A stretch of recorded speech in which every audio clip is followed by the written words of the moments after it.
Bet 80. gada. Nu, varētu būt 81.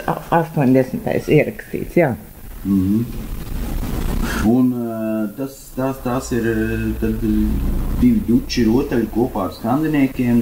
Tās arī ir šurpjāņu bērni un visi tavi zaļi zīlīšu pilni tā otrā. Tās visas tā kā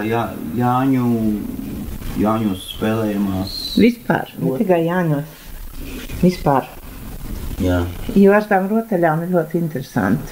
Faktiski viņas ir izrautas no konteksta. Tie rituāli agrāk bijuši. Jā.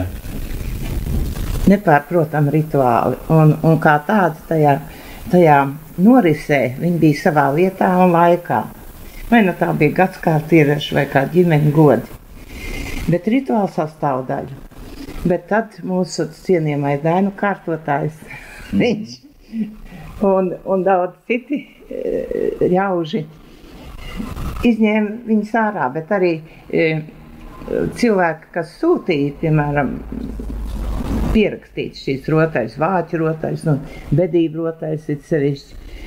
Viņi jau tajā laikā jau viņas bija reti, kur pielietoja vairs, tikai atmiņās. Jau tajā laikā? Jā, saglabājās. Un visvairāk lejas Kurzemē tieši, jo austrumos, jo tas katolicisms darīja savu. Un tā ir ar tām rotaļām, un kāzu rotaļas, un tāpat nerātnās apdziedāšanās dziesmas izrautas no konteksta, saliktas vienā krājumiņā nerātnās dziesmas. Pilnīgi tā svētku, tā goda noris tiek izjaukta.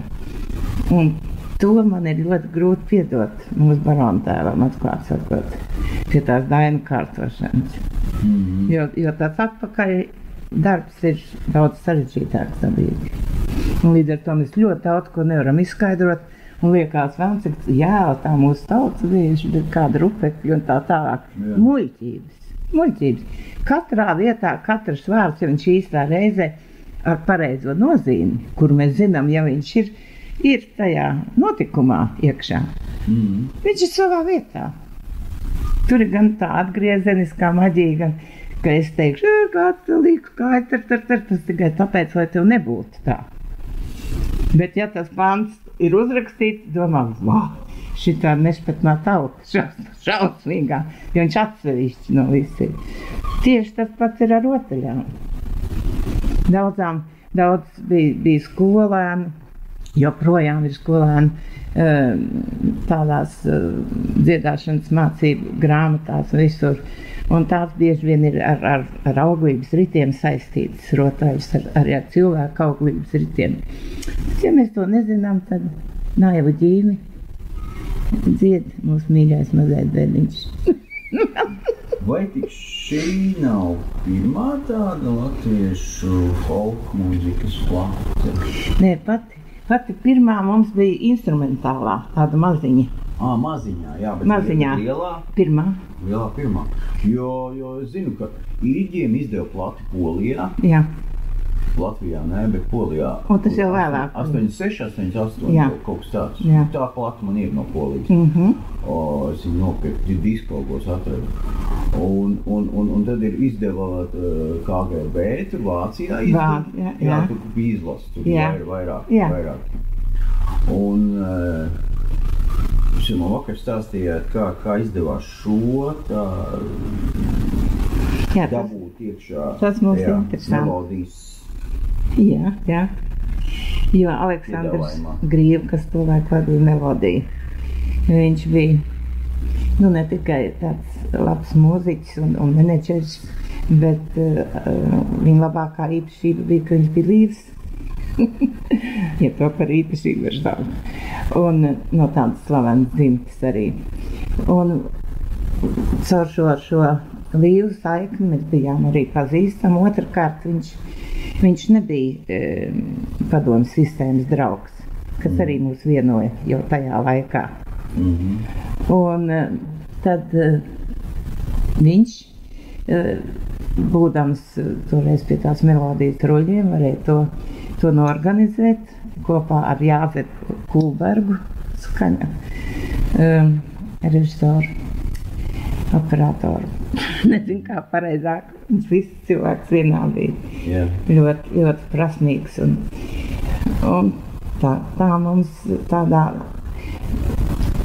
Faktiski tas bija tāds, it kā rotaļas liekas, nu, priecājās, bet tā bija tāda jau kārtīga velte mūsu tautai, lai saprotu savu vērtību. Un cerējām, ka notiks tas, kas notika, jo mēs braucām pa visu Latviju vākdām, arī rotaļas pierakstīdām, un cerējām, ka cilvēki mazliet viņās pamodīsies un sapratīs, ka tās savas vērtības mums pašiem, pirmkārt, pašiem vien ir vajadzīgas. Visai pasaulē nošķaudīties par to ir. Nu labi, tur kaut kāds speciālisti interesējās, bet tas ir tā. Jā. Bet principā mums pašiem vajadzīgs. Un uz tām jau bāzējās arī visi citi žanri, mūzikas žanri bieži vien. Nu tad tāpat jau arī pasaulē citās tautās. Jā, džezā, kas ir apakšā. Tautas mūzika visur. Man arī vienkārši ļoti daudz šie mūzikas žanri, tāpat klasiskā mūzika, kas pasaulē iziet cauri laika ritam un iztur to pārbaudījumu. Tas, kas ir bāzēts uz nacionālo kolorīti, tomēr mūzikā.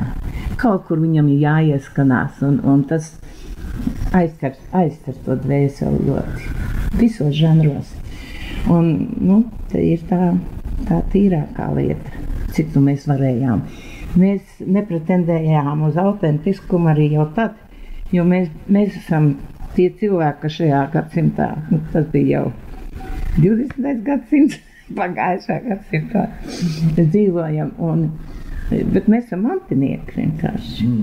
Mantinieki, un tā kā mēs to jūtam ar pietāti pret to, kā tās rotaļas ietas, un ar cerību, ka viņas tiks atgrieztas savā vietā. Tāda doma bija ierakstot šo rotaļu plati. Un tā aizgāja tās rotaļas, faktiski aizgāja tautā. Un tauta sāka šo platu klausīties? Jā. Un arī iet tās rotaļas dēļ. Jo mums bija daudz un dikti semināri, kur mācījām to iziešanu arī. Tā.